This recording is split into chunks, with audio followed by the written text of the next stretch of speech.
Dr. Colorado, our new state historian, is aware that history should also be her story. Today, he tells us about some of the most interesting women who have really made a difference in Colorado. Welcome to the show. Always good to see you. And first off, I love his wood bow tie. Knock on wood for a good segment today, right? Good luck. So, Dr. Colorado, let's start. Let's go way back. I want you to tell me a little bit about the Ute princess. Is it Chipeta? Chipeta.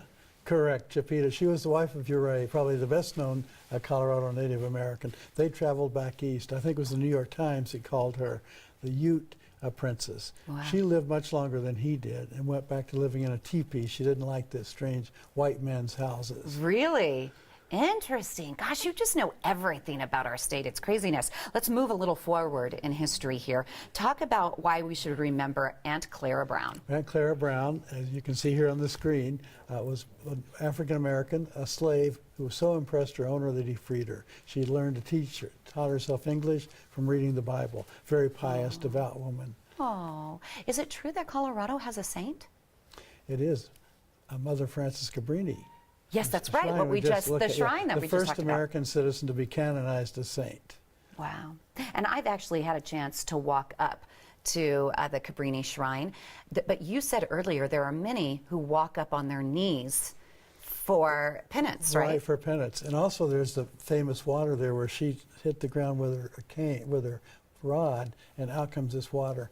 And one of my students who is very devout Catholic, North Denver Italian, says they go up there to get that water in bottles and bring it back. It'll fix anything. If your car is broken, you pour that holy water into your radiator and the car goes. And it So works. try He it for believes any it works. problem you have. Maybe I'll throw a little on my face. Yeah. Get rid of all the wrinkles. So, okay, let's talk about, this is a name I'm not familiar with. It's Frances Weisbart Jacobs. Now, who was she? Why was she called the Mother of Charities here in Colorado? She's a Jewish woman, the wife of a successful Jewish merchant here, who went through the neighborhoods of Denver listening for this telltale the cough that meant somebody in there had TB. She would minister to them. She later helps found what's now National Jewish Hospital. Oh, really? That's why Weisbart is so familiar. Okay. And the city, they liked her so much, they actually named a park after her, right? Right. Here it is. Where is it located at? This is north of Mississippi between Quebec and Oneida. Nice. And what do you know about Emily Griffith and her Opportunity School? Oh, she's one of the most famous. I really like her. And we've just landmarked her school, so part of it's going to be saved while a hotel is built on that site. That's wonderful. But she saw that many of these kids, their parents were poor and struggling. And we have the same debate today. Do you send them back or do you try to do something for them? Her idea was to teach them English, teach them job skills, make them useful citizens. Absolutely, And to better our community. It was free. That's And wonderful. she knew these people worked, so she offered classes at night and on the evenings.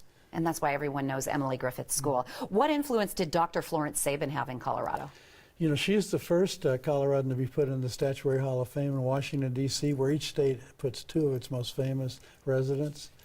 She is a physician and also a great researcher, did research on the brain. Okay. And comes back to Denver, sets up Denver Health and Hospitals, makes that graduating from one of the worst hospital systems in the country to one of the best. And then she goes on to do the same thing for the state of Colorado. Wonderful. Well, thank you for giving us a sneak peek, a little education class today on her story. Thank you, Dr. Colorado.